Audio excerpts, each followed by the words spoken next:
জাতির এই সংকট মুহূর্তে, কঠিন বাঁকে আমাদের মাথার তাজ এই সমস্ত নেতৃবৃন্দ যদি বেঁচে থাকতেন,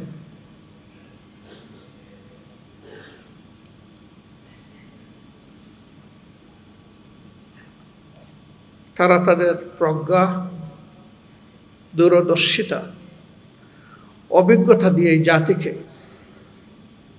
পথ দেখাতে পারতেন। ক্যাঙ্গারু কোর্ট এইভাবে এক একজন করে যাদেরকে বিদায় দিয়েছে, দুনিয়ার কেউ আর তাদেরকে আমাদের কাছে ফিরিয়ে দিতে পারবে না।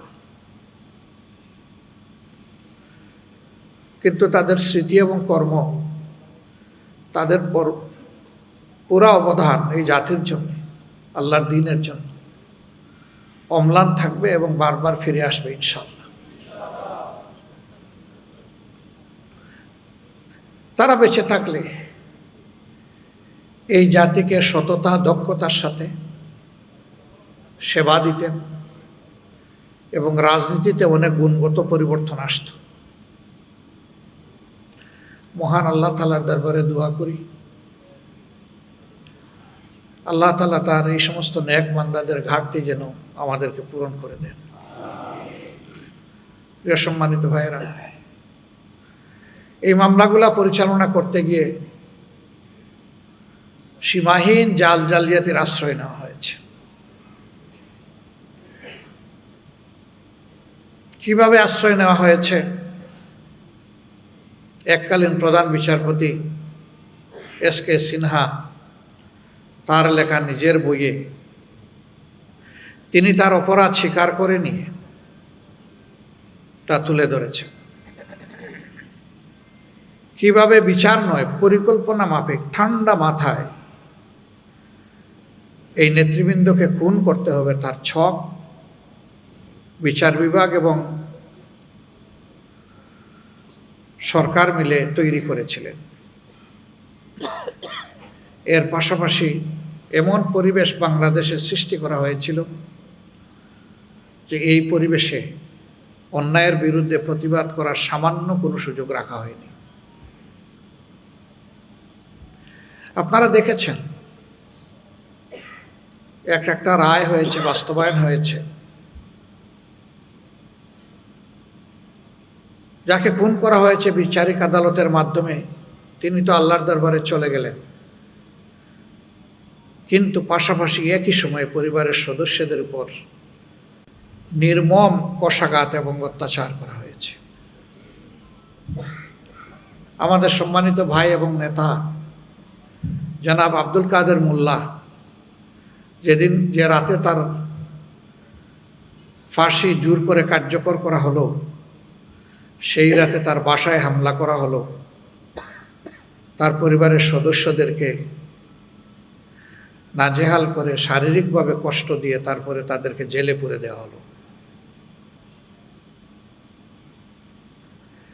একটা পরিবার ছিন্ন ভিন্ন হয়ে গিয়েছে। কোথায় কে গিয়েছে দেশে বিদেশে হিসাব পাওয়া কঠিন, এরকম অবস্থা। আজকে যার রায় হলো, তার একটা মেয়ে ছাড়া দেশে আর কেউ নেই। ছেলেটাও দেশ থেকে চলে যেতে বাধ্য হয়েছে। মাঝখানে একবার হিম্মত করে এসেছিল, ভয়ঙ্কর ছাপ তার উপর তৈরি হওয়ার কারণে আমরাই বলেছি, বাবা তুই চলে যা। স্কাইপ কেলেঙ্কারির ঘটনা গোটা বিশ্বে নিন্দিত হয়েছে, তিরস্কৃত হয়েছে। গোটা বিচার প্রক্রিয়ার সময়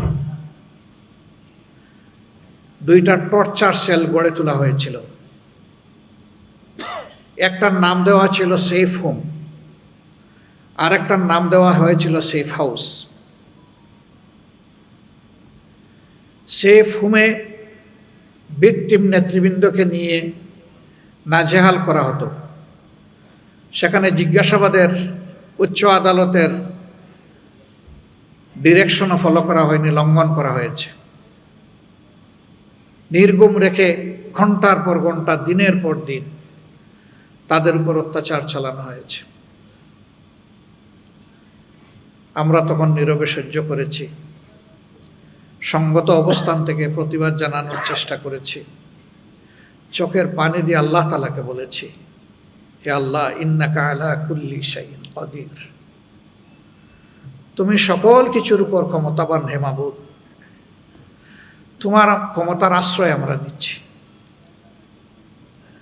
সম্মানিত ভাইয়েরা, সেফ হোমে নির্যাতনের পাশাপাশি মিথ্যা সাক্ষী দেওয়ার জন্য লোকদেরকে ধরে এনে সেফ হাউসে রাখা হতো, যাত্রাবাড়ির একটা ঠিকানায়।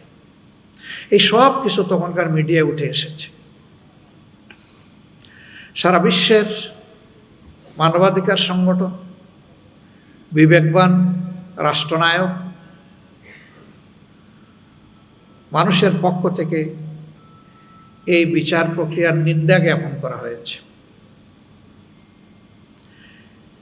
স্পেশাল এনভয় পাঠিয়ে তাদেরকে স্বচ্ছ বিচারের জন্য অনেক পরামর্শ দেওয়া হয়েছে, কোনো কিছুই কানে তোলেনি, কারণ তারা জানতো স্বচ্ছ বিচার হলে খুন করা যাবে না।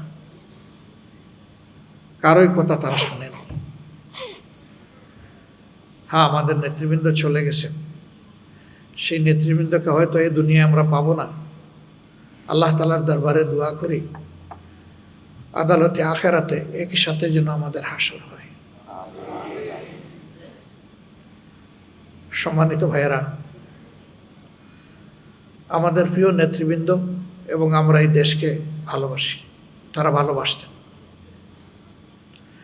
ভালোবাসার জায়গা থেকে তারা চেষ্টা করেছেন দেশের মানুষের জন্য ভালো কিছু করার। তাদের সবটুকু যোগ্যতা উজাড় করে দিয়ে বাংলাদেশে সুস্থ ধারার রাজনীতির প্রবর্তন তারা করতে চেয়েছিলেন। শুধু বিরোধী অবস্থানে রাজপথে নয়, সরকারের ক্ষুদ্র অংশ হওয়ার পরেও সেখানেও গিয়ে তারা চেষ্টা করেছেন সরকার ব্যবস্থাপনাকে ভালো করা যায় কিনা। 2 জন মন্ত্রীর 3টা মন্ত্রণালয়, আপনারাই সাক্ষী। আল্লাহ তাআলা এই বান্দাদেরকে বিশেষভাবে সাহায্য করেছিলেন। তারা সততা এবং স্মার্টনেসের সাথে পুরা সময় জুড়ে তারা তাদের দায়িত্ব পালন করে এক বিরল প্রমাণ বাংলাদেশের জনগণের জন্য রেখে গেছে। সততার নজিরবিহীন উদাহরণ তারা রেখে গেছে। আমরা আশা করি তাদের এই অবদান জাতিকে অনুপ্রাণিত করবে যুগের পর যুগ, শতাব্দীর পর শতাব্দী, ইনশাআল্লাহ।